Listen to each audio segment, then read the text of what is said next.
Welcome to Planetary Imaging, Exposure, Gain, etc.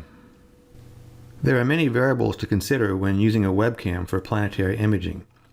It's not always obvious what's best until after you make your video and then stack and process the final images. With so many variables, it would take a really long time to try every combination of settings. In this video, I'll show you ways I have found to make things more manageable. First thing we can do is ignore these three things: contrast, gamma, and saturation. If your capture software has any of these, then find a way to disable them or find the neutral setting. For example, if you're using fire capture, you have a gamma setting that goes from 0 to 100. You might want to set it to 0 for focusing, but for capture you should disable it or set it to 50.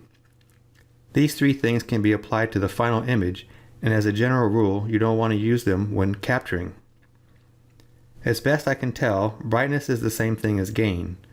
Hopefully, nobody has capture software that offers both. If you do have both, then I would disable brightness or set it to the neutral position. Now the list is smaller. Let's next consider these three things: length of video, frames per second, and total number of frames. This formula ties them together. I place a high priority on getting the most frames possible because it gives better results. To do this, I want to maximize the frames per second and the length of the video. The maximum length of the video is limited by the planet's rotation.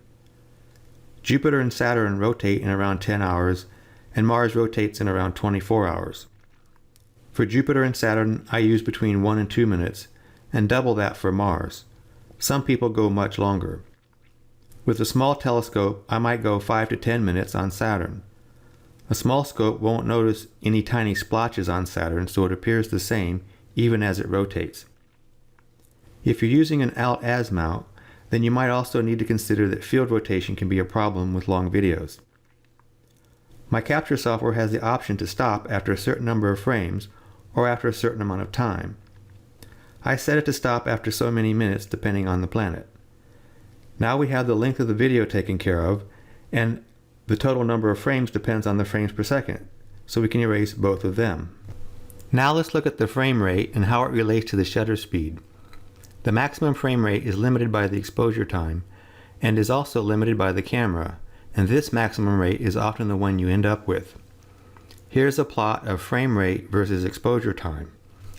If you select an exposure time of 40 milliseconds, which is 1/25th of a second, then you can't get more than 25 frames per second. Your capture software might allow you to ask for that, but you won't get it. It's physically not possible. You might get more frames, but some will be duplicates. So in reality, there is no frames per second setting. We set the exposure time, and that determines the resulting frame rate. Because we want to get the maximum number of frames possible, we want the smallest exposure time we can stand. Smaller exposure times give us dimmer images, so we then have to crank up the gain. High gain gives us grainier frames, but because we have more of them, it's often the way to go. Notice on this plot that the curve is flat here. This is due to the limitation of the camera. Once we have reduced the exposure time to give us this maximum frame rate, is there any reason to use a smaller exposure time? It is possible, especially when the maximum frame rate is rather small. For example, if you're imaging the moon with the next image 5 in the 5 megapixel mode, the maximum frame rate is only 6 frames per second. The image will possibly be too bright at an exposure time of 1/6 of a second. Even if you had to crank up the gain to get a smaller exposure time, it might be worth it, especially if the seeing is bad. You want to freeze the atmospheric distortion. In general though, I don't usually use an exposure time smaller than is needed to get the maximum frame rate. Now back to our list. The frame rate is determined by the exposure time, so we can remove it from the list. It's not something we set, but it is something we need to pay attention to. Always keep in mind what the frame rate is going to be. Next, I want to talk about the histogram. It is also something we don't set, but is a consequence of other things we do set. We can move the histogram to the right by increasing the exposure time, increasing the gain, and reducing the focal ratio. In my video on Which Barlow, I explain how I choose the focal ratio, so we can remove focal ratio from the list. Now the list looks a lot less scary than when we started. we only have two variables to set. The histogram is a tool I use to help me set them.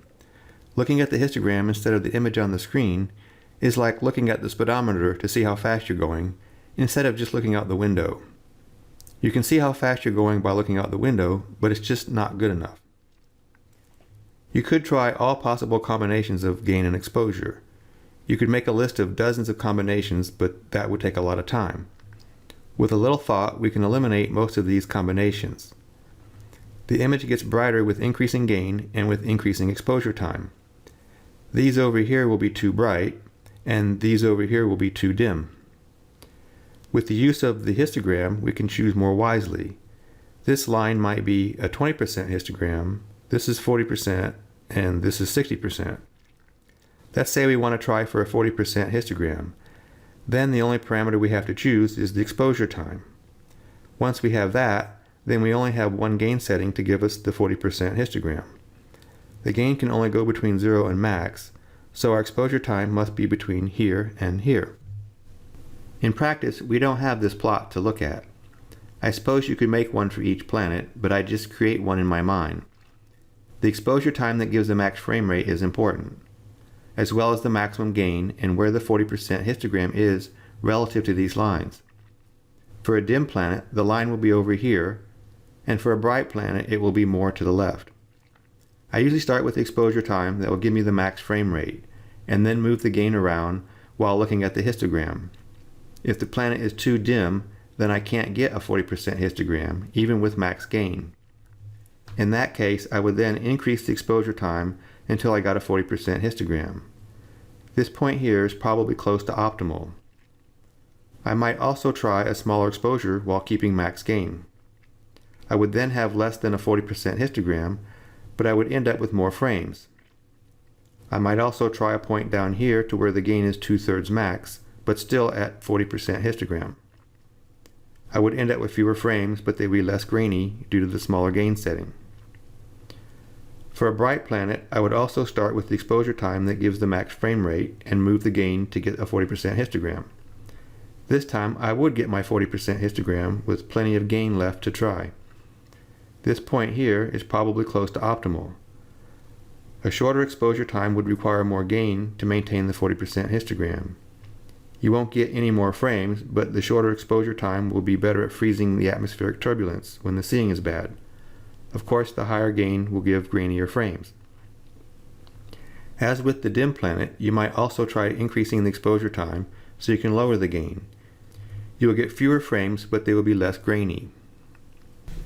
The last two things on our list each affect the histogram. The histogram is a function of exposure time and gain. I like to instead think of the gain as being a function of exposure time in the histogram. This simplifies things because if the optimal histogram is around 40%, then we only have one variable to play with, the exposure time. Of course, the optimal histogram isn't always 40%, so I also have to try different combinations of histogram and exposure times. But by using the histogram, all of my trials will be close to optimal. Before using the histogram, I would often end up being far from optimal. This is the end of this video. If you would like to learn more, then watch some of my other videos. If you would like to know more about histograms, then I have a video about that. In my Which Barlow video, I show how the optimal focal ratio is a function of the pixel size of your camera. There's a video on using Firecapture, which is my favorite program for image capture. If it supports your webcam, then I recommend that you give it a try. To see a list of all my videos, then click on the bottom right quadrant.